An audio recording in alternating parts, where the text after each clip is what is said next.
সুপ্রিয় দর্শক, স্বাগত জানাচ্ছি ঢাকা সিটি ফিজিওথেরাপি হাসপাতাল নিবেদিত এনটিভি অনলাইনের স্বাস্থ্য বিষয়ক বিশেষ আয়োজন ব্যথামুক্ত সুস্থ জীবন অনুষ্ঠানে। আজ আমরা কথা বলবো সার্ভাইকাল স্পন্ডাইলোসিস কি এবং এটি কেন হয় এই বিষয়ে। সার্ভাইকাল স্পন্ডাইলোসিসের চিকিৎসা পদ্ধতি নিয়ে বিস্তারিত জানাতে আজ আমাদের সাথে আছেন ঢাকা সিটি ফিজিওথেরাপি হাসপাতালের চেয়ারম্যান ও চিফ কনসালটেন্ট বিশিষ্ট ফিজিওথেরাপি বিশেষজ্ঞ ডক্টর এম ইয়াসিন আলী।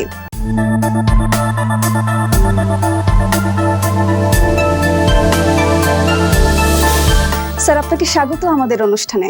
আপনাকেও ধন্যবাদ। স্যার, অনুষ্ঠানের শুরুতেই একদম আমরা যে প্রশ্নটা দিয়ে শুরু করতে চাই, আসলে এই সার্ভাইকাল স্পন্ডাইলোসিস কি, দর্শকদের উদ্দেশ্যে যদি বলতেন।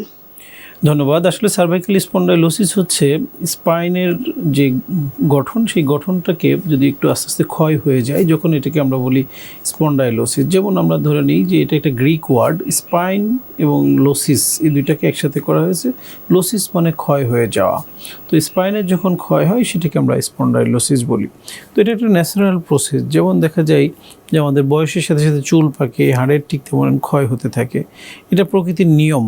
তো একটা সার্টেন এজ পর্যন্ত, যেমন আমরা বলি 35 বা 40 বছর পর্যন্ত যে অবস্থানে থাকে, তারপর 40-এর পর থেকে আস্তে আস্তে আমাদের হাড়ের ক্ষয় হতে থাকে। সেটা যখন সার্ভাইকাল রিজন, দ্যাট মিনস ঘাড়ের অংশে হয়, তখন এটাকে আমরা সার্ভাইকাল স্পন্ডাইলোসিস বলি। স্যার, অত্যন্ত চমৎকারভাবে আপনি এটার ধারণাটা স্পষ্ট করলেন। স্যার, এটার পরে স্বাভাবিকভাবেই যে প্রশ্নটা আসে, এই রোগটা আসলে কেন হয় এবং বয়সজনিত কারণ ছাড়াও জীবনযাত্রা এবং পেশাগত অভ্যাসের জন্য আসলে দায়ী কিনা। হ্যাঁ, আপনি যথার্থ বলেছেন। আসলে এটার কারণ যেটা আমরা সাধারণত বলি, এটা যেহেতু ডিজেনারেটিভ ডিজিজ বয়সের সাথে সাথে হয়, বাট আমাদের অ্যাক্টিভিটিজ, আমাদের কাজকর্ম, এগুলোর সাথে এটা রিলেট করে। যেমন আমরা যারা দীর্ঘক্ষণ বসে কাজ করি, কম্পিউটারে কাজ করি, লেখালেখি করি বা হাউস হোল্ড ওয়ার্কের সাথে জড়িত, সবাই আমরা কিন্তু সামনের দিকে ঝুঁকে, প্রলং টাইম ঝুঁকে কাজ করি। এই ঝুঁকে কাজ করাটা আমাদের জন্য ক্ষতিকর। আমাদের যে ঘাড়ের যে অংশ, সেই অংশে আমাদের যে মাংসপেশি লিগামেন্টগুলো রয়েছে, সেগুলোই কিন্তু আমাদের মাথাটাকে ক্যারি করে। যখন এই ওজনটা আমরা বেশিক্ষণ ঝুঁকতে থাকি, তখন মাথার যে নর্মাল ওজন সেটা অনেকাংশে বেড়ে যায়। যেমন নর্মালি আমরা মাথার ওজন বলি 5 থেকে 7 কেজি। যখন আমরা 15 থেকে 20 ডিগ্রি ঝুঁকে যাই, মাথার ওজনটা 20 কেজি পর্যন্ত হয়ে যায়। তখন যে চারিদিকে যে ঘাড়ের যে মাংসপেশিগুলো, সেটা আর এই হোল্ড করে রাখতে পারে না, যে ওজনটাকে ধরে রাখতে পারে না। তখন এই মাংসপেশিগুলো স্পাজম ডেভেলপ করে, সেটা থেকে মূলত ঘাড়ের ব্যথাটা শুরু হয়। আর এই স্পন্ডাইলোসিসের ক্ষেত্রে যেটা হয়, এটা আমাদের বয়সের সাথে সাথে যে ক্ষয় হচ্ছে, সেই ক্ষয় থেকে দুই হাড়ের ভার্টিব্রার মাঝখানে যে স্পেস থাকে, সেটা ন্যারো হয়ে যায় এবং ওখানে অনেক সময় পাখির ঠোঁটের মতো হাড় বৃদ্ধি পায়, যে নার্ভের ওপর কম্প্রেস করে বা চাপ লেগে যায়। এবং তখন কি হয়, ঘাড় থেকে রেডিয়েট করে পেইনটা আমাদের হাতের দিকে চলে আসে। হাতটা ঝিনঝিন অবশ মনে হয়, হাতটা ভারী অনুভব করে। অনেকে হাত দিয়ে ভারী কিছু উঠাতে পারে না। অনেক সময় মোবাইলে কথা বলছে, সেটাও হাতটা ঝিনঝিন অবশ, এই ধরনের সমস্যা দেখা যায়। স্যার, প্রত্যেকটা রোগেরই তো আসলে কিছু উপসর্গ থাকে বা কিছু লক্ষণ থাকে। তো এক্ষেত্রে এই সার্ভাইকাল স্পন্ডাইলোসিসেরও তো কিছু লক্ষণ আছে আসলে। তো এই কি কি লক্ষণ থাকলে একজন মানুষ দ্রুত চিকিৎসকের শরণাপন্ন হবে? ধন্যবাদ। আসলে লক্ষণটা খুব গুরুত্বপূর্ণ, যেটাকে আমরা আইডেন্টিফাই করার জন্য আমরা রোগীদেরকে জিজ্ঞেস করে থাকি, কী সমস্যা, আপনি কেন এসেছেন। রোগীরা এইভাবে বলে যে তার ব্যথাটা অনেক সময় ঘাড়ে থাকে না, ব্যথাটা পিঠের দিকে, আমরা স্ক্যাপুলা বলি, স্ক্যাপুলার রিজনে পেইন, হাতের দিকে পেইনটা ছড়িয়ে আসে। অনেক সময় হাতটা ঝিনঝিন ভারী ভারী লাগে। অনেক সময় বলে যে কিছু ধরে রাখলে স্যার ধরে রাখতে পারি না, এই ধরনের উপসর্গ নিয়ে আসে। কিন্তু কারো কারো ক্ষেত্রে শুধু ঘাড়ে ব্যথা থাকে বা অনেকের ঘাড় ব্যথা থাকে না। তো এটা ডিপেন্ড করে যে রোগীর যে অকুপেশনাল হিস্ট্রি আমরা নিই, যে সে কী করেন, তার কাজের ধরনটা কেমন, তার জীবনযাত্রা প্রণালীটা কেমন, এর সাথে রিলেট করে আমরা এই রোগটাকে নির্ণয় করি। স্যার, ঘাড়ের ব্যথার কথা বলছিলেন, তো এই ঘাড়ের ব্যথা ছাড়া ঝিনঝিন করা হাত এবং আরও কোনো উপসর্গ আছে কিনা, এবং মাথা ঘোরা তার সাথে যদি আমরা এটা যোগ করতে চাই, এবং দুর্বলতা, তো এই কারণগুলো আছে কিনা, এবং এটা যদি হয়ে থাকে তাহলে এটার কারণটা কি আসলে? ধন্যবাদ আপনাকে, খুব সুন্দর কোশ্চেন। আসলে আমরা এই ঘাড়ের সাথে রিলেট করে অনেক কিছুই আমরা পাই। যেমন ঘাড় থেকে যে নার্ভগুলো আমাদের মাথার দিকে যাচ্ছে, সেই নার্ভের উপরে যদি চাপ লেগে যায়, অনেক সময় মাথা ঘোরাতে পারে, একটু বমি বমি ভাব লাগতে পারে। অনেক সময় অক্সিপিটাল হেডেক বলি আমরা, পিছনের দিকে যে অংশটা মাথার, সেই অংশে ব্যথা হতে পারে। এছাড়া হাতে যেমন দুর্বলতা অনুভব হতে পারে, তার আদার্স কিছু সমস্যা অনেক সময় হয়, যেমন পেইনটা ঠিক চেস্ট বরাবর আসে, বুকের দিকে আসে, এবং ব্যথাটা যেহেতু বাম দিকে যদি হয় এই বরাবর পিঠের দিকেও ব্যথা করে এবং ব্যথাটা হাতের দিকে ছড়িয়ে চলে আসে। তখন অনেকে এটাকে হার্টের প্রবলেম বলে মনে করে, অনেকে মনে করে যে এটা তাহলে কার্ডিওলজিস্টের কাছে যাওয়া উচিত, যেহেতু পেইনটা আবার বুকে হচ্ছে। এবং অনেক সময় দেখা গেল ইসিজি, ইকো বা এনজিওগ্রামও করা হলো, বাট হার্টের কোনো প্রবলেম নেই। তখন ডাক্তার সাহেবরা দেখা যায় সার্ভাইকাল স্পাইন বা ঘাড়ের অংশে একটা এক্সরে দিয়ে দেখা গেল ঘাড়ে তার সার্ভাইকাল স্পন্ডাইলোসিস। সো এই ধরনের উপসর্গ দেখা দিলে আমার মনে হয় যে সবসময় যে কার্ডিয়াক প্রবলেম হবে সেটাও নয়। চিকিৎসকরা যেমন এর জন্য বুঝেন, কিন্তু সাধারণ মানুষ তো বোঝা কঠিন, অনেক সময় সার্ভাইকাল স্পন্ডাইলোসিসের কারণেও হতে পারে। স্যার, আপনি কার্ডিয়াক প্রবলেমের কথা বলছিলেন, তো আমাদের সমাজে অনেক শ্রেণী পেশার মানুষ আছে, তো এই যে প্রত্যেকটা শ্রেণী পেশার মানুষের কিন্তু কাজ আলাদা আলাদা।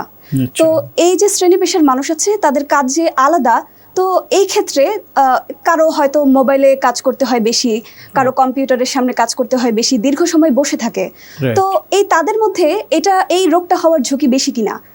জি নিশ্চয়, আমরা সেটা অকুপেশনাল স্ট্রেসের কথা বলছিলাম, যে যেমন দীর্ঘক্ষণ বসে যখন আমরা কাজ করি, এটা যদি প্রপার পজিশনিংয়ে বসে না করি সেক্ষেত্রে এই সমস্যাটা বেড়ে যেতে পারে। যেমন আমরা অনেক সময় কম্পিউটারে কাজ করছি 8 ঘন্টা 10 ঘন্টা একই পোস্টারে বসে, যেমন ব্যাংকার, আইটি স্পেশালিস্ট, বা আমাদের বর্তমানে এখন সবাইকেই কিছু না কিছু কাজ করতেই হয়, সেটা হয়তো মোবাইলে বা ল্যাপটপে বা ডেস্কটপে। এই সময়গুলো আমাদের যেটা করণীয় সেটা হলো দীর্ঘক্ষণ বসে কাজ করার মধ্যে আধা ঘন্টা 40 মিনিট পরে একটু ব্রেক নেওয়া, 1 নম্বর। 2 নম্বর হলো মনিটরটা যেমন আমার আই লেভেলে থাকে, যেমন মোবাইলটা ইউজ করলেও একটু উঁচু করে নিয়ে করি, ঝুঁকিয়ে যেন আমরা না করি। দ্বিতীয়ত, অনেক সময় শোয়ার বালিশের একটা ব্যবহার ঘাড়ের ক্ষেত্রে আমরা দেখি যে বালিশ অনেকে ডাবল বালিশ ইউজ করে, সেক্ষেত্রেও ঘাড়ে আমাদের নর্মালি একটা কার্ভ থাকে, সেই কার্ভাসারটা স্ট্রেট হয়ে যায়, সেক্ষেত্রে ঘাড় ব্যথা হতে পারে। অনেক সময় শোয়ার বিছানার ধরনটাও ডিপেন্ড করে, যেমন দেখা যাচ্ছে অনেক খুব নরম বিছানায় ঘুমায়, সেক্ষেত্রেও তার ঘাড়, কোমর বা অন্য জায়গায় স্পাইনে ব্যথা হতে পারে। তো ঠিক আপনি যেমনটি বললেন, জীবনযাত্রা প্রণালীতে আসলে কিছু পরিবর্তন আনা দরকার পড়ে, যেটা মেনে চললে আমরা এই ধরনের সমস্যা থেকে নিজেদেরকে সুস্থ রাখতে পারবো। স্যার, সার্ভাইকাল স্পন্ডাইলোসিস সম্পর্কে আমরা অনেক গুরুত্বপূর্ণ তথ্য জানছিলাম, আমরা আরও গুরুত্বপূর্ণ তথ্য জানবো, কিন্তু তার আগে একটা ছোট বিরতি নিতে চাই। জি নিশ্চয়। সুপ্রিয় দর্শক, ঢাকা সিটি ফিজিওথেরাপি হাসপাতাল নিবেদিত ব্যথামুক্ত সুস্থ জীবন অনুষ্ঠান থেকে নিচ্ছি ছোট্ট বিরতি। ফিরে আসবো খুব শিগগিরই, সঙ্গেই থাকুন। ঢাকা সিটি ফিজিওথেরাপি হাসপাতাল, আধুনিক চিকিৎসা সেবার নিশ্চয়তা। ডাক্তার এম ইয়াসিন আলী স্যারের তত্ত্বাবধানে চিকিৎসা দেওয়া হয়। অপারেশনবিহীন হাঁটু, কোমর, প্যারালাইসিস ও পঙ্গু রোগের আধুনিক চিকিৎসা সেবার নিশ্চয়তা। ঠিকানা: ঢাকা সিটি ফিজিওথেরাপি হাসপাতাল, house number 12/1, road number 4/A, Dhanmondi, Dhaka 1205। বিরতির পর আবারও ফিরে এলাম ঢাকা সিটি ফিজিওথেরাপি হাসপাতাল নিবেদিত ব্যথামুক্ত সুস্থ জীবন অনুষ্ঠানে। জানছিলেন সার্ভাইকাল স্পন্ডাইলোসিসের বিষয়ে নানা পরামর্শ। আমাদের সাথে আছেন বিশিষ্ট ফিজিওথেরাপি বিশেষজ্ঞ doctor M Yasin Ali. Sir, আপনাকে বিরতির পর আবারও স্বাগত আমাদের আজকের আয়োজনে। স্যার, সার্ভাইকাল স্পন্ডাইলোসিস রোগ নির্ণয়ের জন্য আসলে কি কি পরীক্ষা প্রয়োজন? এক্সরে, এমআরআই বা অন্যান্য টেস্ট আসলে কতটা জরুরি? ধন্যবাদ। আসলে আমরা এই ক্ষেত্রে ক্লিনিক্যাল ইনভেস্টিগেশন বা ক্লিনিক্যাল এক্সামিনেশনের উপরে বেশি প্রায়োরিটি দিই, যে রোগীর হিস্ট্রিটা কী ধরনের কাজের সাথে জড়িত, এগুলো অনেক রিলেট করে। এরপরে আমরা ক্লিনিক্যালি কিছু টেস্ট করে থাকি, যেমন কিছু কম্প্রেশন ডিস্ট্রাকশন টেস্ট, তার জায়গাটাকে পালপেট করা, জায়গাটাকে লোকেট করা, যে কোথায় ব্রেনে রেডিয়েশন আছে কিনা, এগুলো আমরা দেখি। এর পাশাপাশি কিছু ইনভেস্টিগেশনের প্রয়োজন পড়ে, কখনো কখনো আমরা এক্সরে করতে বলি, কখনো এমআরআই করতে বলি, কখনো সিটি স্ক্যানের প্রয়োজন পড়ে। যেমন দেখা যায় এই একই ধরনের উপসর্গ আরও কিছু রোগে হতে পারে, যেমন সার্ভাইকাল স্পন্ডাইলোসিসের পরিবর্তে সেখানে সার্ভাইকাল ডিস্ক প্রোল্যাপস হতে পারে, সার্ভাইকাল ডিস্ক হার্নিয়েশন হতে পারে, বা অনেক সময় স্পাইনাল ক্যানাল স্টেনোসিস হয়, একই ধরনের উপসর্গ দেখা দেয়। আবার কারো স্পাইনের টিবি, টিউমার, এই ধরনের সমস্যাও দেখা যেতে পারে। এই জন্য প্রাথমিক পর্যায়ে হয়তো আমরা এক্সরে করতে বলি, কিন্তু রোগীদের যখন পেইনটা রেডিয়েট করে পিঠের দিকে যায়, হাতের দিকে চলে আসে, অনেক সময় হাতটা ঝিনঝিন, অবশ বা ভারী হয়ে আসে, সেক্ষেত্রে আমরা এক্সরে দিয়েই নির্ণয় করতে পারি। অনেক সময় যেখানে ডিফারেন্সিয়াল কিছু ডায়াগনোসিসের প্রয়োজন, তখন এমআরআই করতে বলা হয়। এটা আসলে ডিপেন্ড করে পেশেন্টের সিভিয়ারিটি বা তার সমস্যা, অন্যান্য আদার্স অসুবিধা আছে কিনা, এগুলোর উপর। স্যার, এই সার্ভাইকাল স্পন্ডাইলোসিসের আসলে চিকিৎসা পদ্ধতিটা কি? ঔষধ, লাইফস্টাইল, ফিজিওথেরাপি, এটা আসলে কতটা গুরুত্বপূর্ণ? ধন্যবাদ। আসলে চিকিৎসাটা ডিপেন্ড করে, যেমন আমরা বলি যে প্রথম পর্যায়ে যদি প্রাথমিক পর্যায়ে আসে, অনেক সময় কিছু ওষুধ কিছু এক্সারসাইজ, কিছু নিয়মকানুন মেনে চললে এটা থেকে মুক্তি পাওয়া যায়।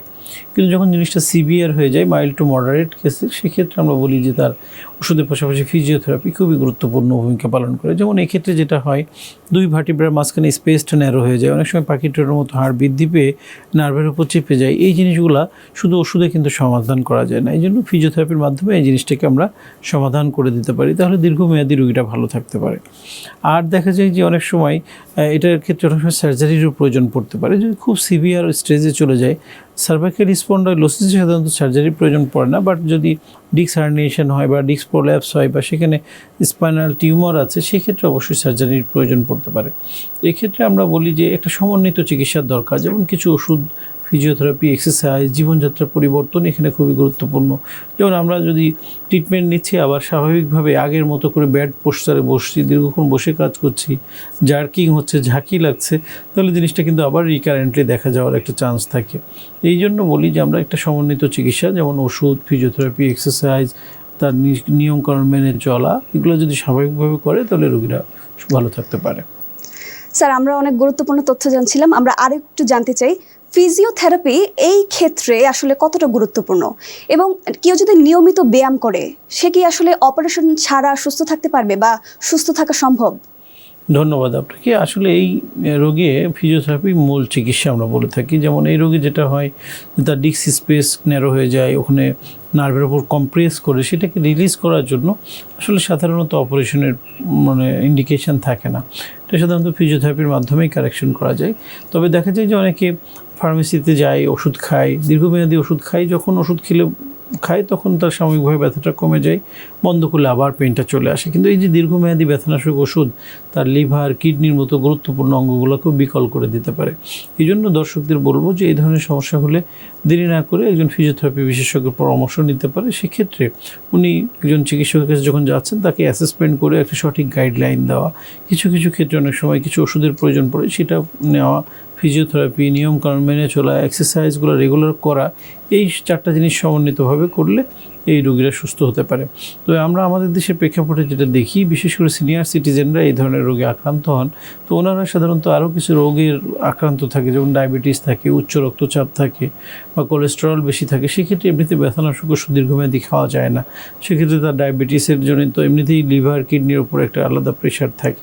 আমরা এই জন্য ফিজিওথেরাপিটাকে বেশি প্রায়োরিটি দিই, এবং রোগীরা যদি সুস্থ থাকতে চায় তাহলে তার স্বাভাবিক জীবনযাপনের পাশাপাশি তার কিছু এক্সারসাইজ আমরা যেগুলো শিখিয়ে দিই, সেটা যদি রেগুলার করে তাহলে ওনারা দীর্ঘমেয়াদী ভালো থাকতে পারবে। স্যার, আমরা আপনার কাছ থেকে অনেক কিছু জানলাম, অনেক তথ্য পেলাম।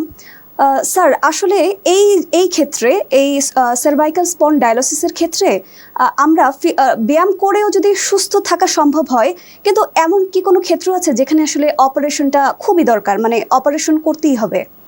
হ্যাঁ, অনেক সময় থাকতে পারে। যেমন আমরা বলি হঠাৎ করে ঘাড়ে যদি কারো হুইপ্লাস ইনজুরি হয়, যেমন আমরা রোড ট্রাফিক অ্যাক্সিডেন্টে প্রায়ই ভুগে থাকি বাংলাদেশের প্রেক্ষাপটে।